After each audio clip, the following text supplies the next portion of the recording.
Africa. Africa has many weird borders, mainly due to colonization. This intro is basically straightforward. Today we are going to see 5 examples of countries with weird borders in Africa. Now, without further ado, let's begin.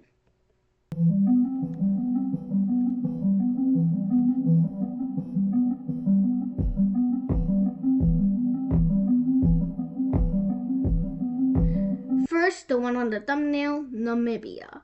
Namibia has this weird panhandle. Why? You know, panhandles always have interesting stories behind them. Anyway, it's mainly because of colonialism. So Germany used to have this as a colony called Southwest Africa. They wanted to find a way to get to German East Africa without having to waste time either walking across the continent or sailing around the coast. They wanted to find an easy way to get there directly. Lucky for them, there was a river in the middle that could easily take them there. The only problem? They would need a tiny strip of land to connect them to that river. However, that river was owned by the British, and if they wanted to get from one side to the other, they were going to have to get that land from the British. Either that or they could just get a permit, which I guess obviously they did not do. Instead, they made a deal with the British. The British would get this island called Zanzibar, which could be used for economic and trading purposes, while the Germans would get the Caprivi Strip. I don't know if I'm pronouncing that correctly. So the Germans succeeded in their plan, if you call succeeded as getting the Caprivi Strip. But if you call succeeded as did they reach the other side, then no. Because there was actually Victoria Falls in the middle. The British actually knew this, but knowing that they would get Zanzibar, they accepted the offer. And so Germany had this weird looking land while the British got Zanzibar, a great economic land. And when the German colonies went to the British, they kept the panhandle. I honestly don't know why. And when Namibia became independent, they kept it too. And to this day, they still have it. Probably because, well, the easy answer is nobody wants it. The Gambia is the smallest country in continental Africa, mainly because, well, it's a strip of land, for goodness sakes. It's bordered on 3 sides by Senegal, and it only has so much coastline. Actually, it seems like it barely has any, but thanks to the river, it actually has a ton, because the mouth of the river is very, very large. So large you could actually call it coastline. Anyway, why do they have this? Once again, colonial purposes. Actually, for all the countries in this video, they're all because of colonial purposes. So basically, this is because the British and the French each wanted this. The British wanted Senegal, which I guess they would call included Gambia, because they wanted the Gambia River in their possession, as they could easily have numerous trading posts. However, the French wanted it because they already had massive influence in the region around it, and they wanted more. They decided to make an agreement. The French would get Senegal, while the British would get the area around the Gambia River. And so, when the Gambia became independent, they kept this land. Now, why didn't they join Senegal? Well, because their economy, their government, basically everything about them is different despite them being close friends.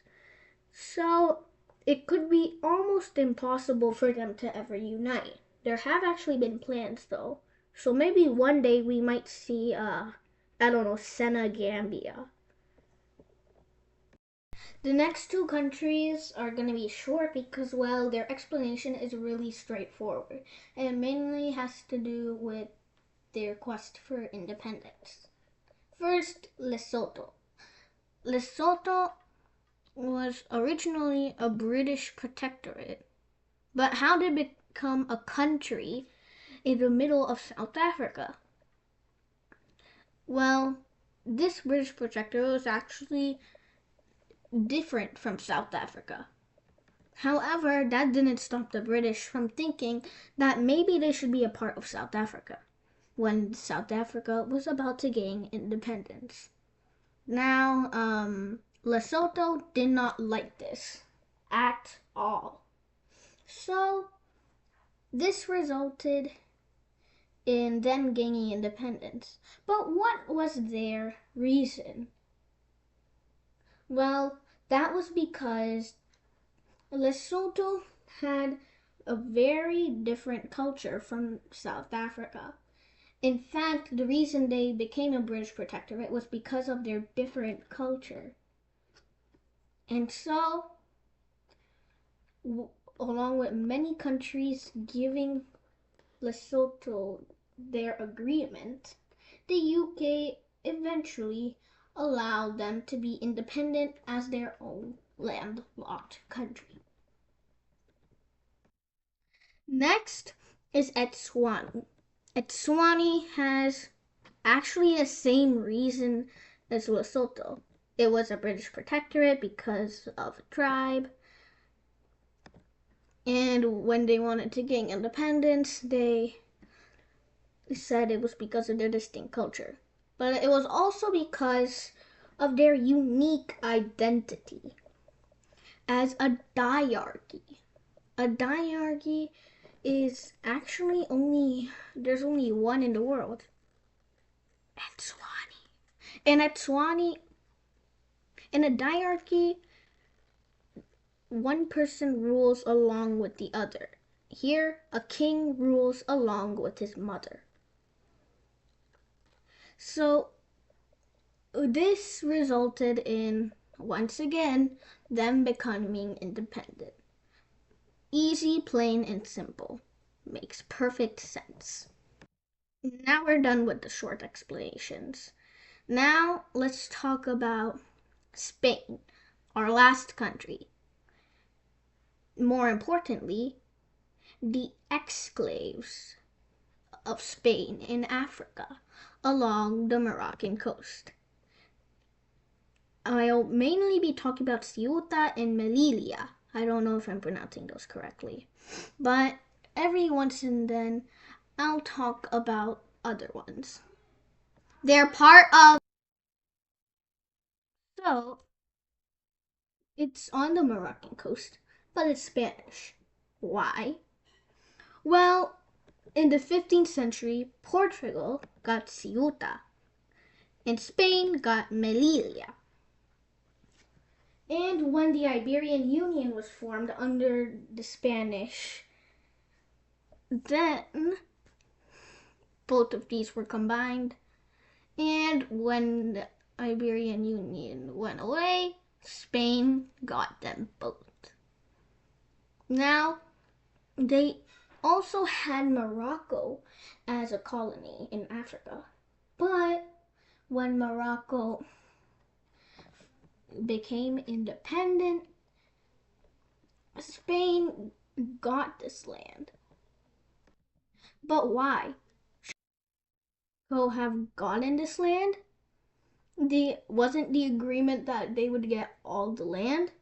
Well, no, because apparently Spain said that these exclaves were culturally different and they weren't colonies, they were actual land that they had at the beginning, which I guess wasn't true, but true at the same time in the essence that their culture was the same. The UN members recognized Spain's claim, and thus Spain got this land, although Morocco does not accept this. There's actually a border wall on every exclave that separates them from Morocco. Anyway, that's all for this video. Those are 5 examples of weird borders in Africa. This video is shorter than most of my videos because, well, it's not really a diverse topic. Most of these were just simple, small agreements made. Thanks for watching. See you next time. Bye.